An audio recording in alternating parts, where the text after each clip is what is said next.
Cheltenham grandmother on death row for 12 years has final chilling wish. Lindsay Sandiford is still being held on death row in Bali following her conviction for smuggling drugs into Indonesia. A British grandmother who has been withering in an Indonesian prison on death row for 12 years has said she wants the firing squad to get on with it, but steadfastly clings to her final chilling wish. Lindsay Sandiford, from Cheltenham, has been awaiting death in Bali for the last 12 years after she was caught with £1.6 million worth of cocaine in her suitcase. Drug smuggling carries harsh penalties in Indonesia, and those convicted of the crime are often given the death sentence. Mum Lisa Stalker, 39, is facing this reality in Bali today, Tuesday, July 15, where she stands accused of smuggling £300,000 worth of cocaine into the country. Stalker, along with partner Jon Collyer, 39, and Phineas Float, 31, all from East Sussex, could similarly be facing the death penalty. The execution method is typically a firing squad. Those convicted are led to a grassy patch and can choose to sit or stand before armed soldiers aim their weapons. If a convict survives the initial firing squad, the commander must then deliver a fatal shot to the head. These executions are not carried out regularly, and some inmates can linger on death row for more than a decade. According to the Mirror, the last executions took place in 2015. 130 people, including Lindsay Sandiford, are currently awaiting their fate.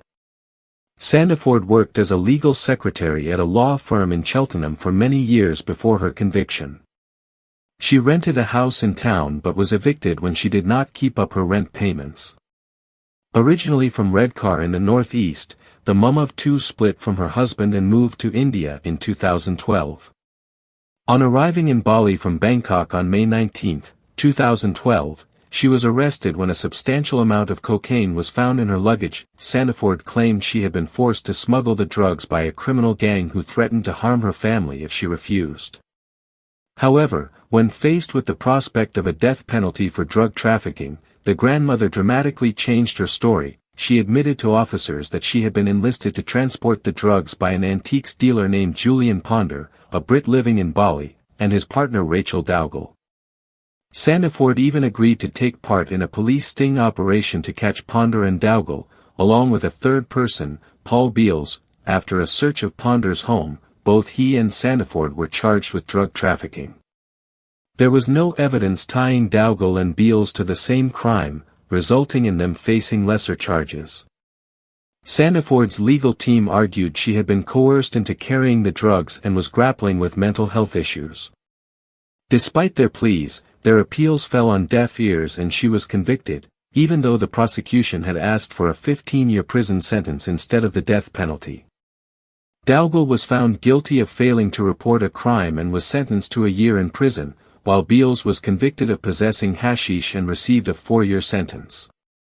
Ponder was cleared of drug smuggling but was found guilty of narcotics possession, which resulted in a 6-year prison sentence. Despite the prosecution's pleas, on January 22, 2013, judges sentenced her to death. Sandiford lodged an appeal against the decision, but she had exhausted all her funds and couldn't afford a legal team. A fundraising campaign successfully raised enough money to fly an Indonesian lawyer to Bali for her appeal, which was unfortunately dismissed. Sandiford then took her case to the Indonesian Supreme Court, but this appeal was also rejected. Since then, the grandmother has been incarcerated in Karabakan Prison, Bali.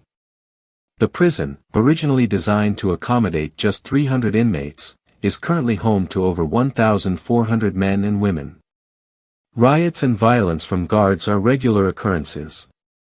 While behind bars, Sandiford spends her time knitting items, which she then sells to raise money for her legal appeals. She has even taken to teaching other prisoners how to knit.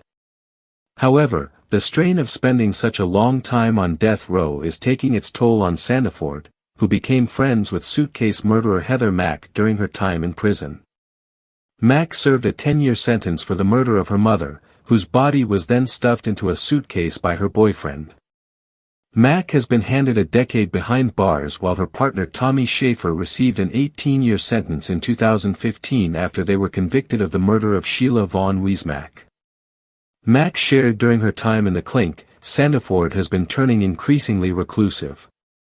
She said, "I am friends with Lindsay, but she has been difficult to speak to recently.